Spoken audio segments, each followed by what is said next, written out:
আসসালামু আলাইকুম। মানবাধিকার টিভি নিউজে স্বাগত জানাচ্ছি। আমি মুসলিউদ্দিন। বিগত 2020 সালের ডিসেম্বরে অনুষ্ঠিত হয় চালনা পৌরসভা নির্বাচন।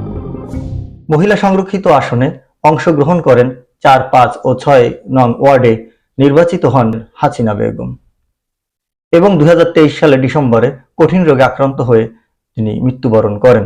শূন্য পদে উপনির্বাচন হতে যাচ্ছে 28 এপ্রিল 2024 তারিখে। ইতিমধ্যে উক্ত পদে অংশগ্রহণ করার জন্য মনোনয়ন কিনেন 3 জন প্রার্থী। তাদের সাথে কথা বলতে গিয়ে নির্বাচনী প্রস্তুতি সম্পর্কে জানতে চাইলে তারা বলেন, আমি 2007 সাল থেকে 2023 সাল পর্যন্ত বিভিন্ন ডেভেলপমেন্ট সেক্টরে কাজ করেছি, যেখানে আমি বেশিরভাগ সময় ইউনিয়ন পরিষদের চেয়ারম্যান, মেম্বার, উপজেলা পর্যায়ে বিভিন্ন দপ্তরের সঙ্গে, পাশাপাশি পৌরসভায় বিভিন্ন কাউন্সিলর এবং মেয়রের সঙ্গে আমার কাজ করার সুযোগ তৈরি হয়েছে। এবং আমি সেখানে দেখেছি যে খুব কাছ থেকে জনগণের সেবামূলক কাজ এই পদে এসে করা যায়। সেখান থেকে আমি মেন্টালিটি একটা তৈরি করেছি যে আমি আস্তে আস্তে ভবিষ্যতে জনগণের সেবার জন্য যেন নিজেকে নিয়োজিত রাখতে পারি।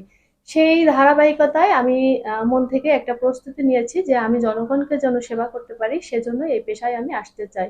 তো আমার 4, 5, 6 নং ওয়ার্ডবাসীর কাছে আমার বিনীত অনুরোধ থাকবে যে আপনারা একজন যোগ্য প্রার্থীকে বিবেচনা করে আমাকে নির্বাচিত করবেন, এবং আমি চেষ্টা করব আপনাদের সার্বিক সহযোগিতা এবং বিভিন্ন ধরনের যে সেবা আপনাদের দেওয়ার সুযোগ আছে সেটা সম্পূর্ণরূপে দেওয়ার চেষ্টা করব। আমার নির্বাচনী প্রতিশ্রুতি হচ্ছে, আমি যদি হতে পারি তাহলে আমি সবার পাশে থাকবো, সবার সুখ দুঃখে তাদের পাশে থাকবো, তাদের নিয়ে কাজ করার চেষ্টা করব, তাদের যাতে যত সমস্যা সেগুলো দেখার চেষ্টা করব। এবং এই যে রাস্তাঘাট জলাবদ্ধ হয়ে থাকে, এগুলো পানি নিষ্কাশনের ব্যবস্থা করার চেষ্টা করব।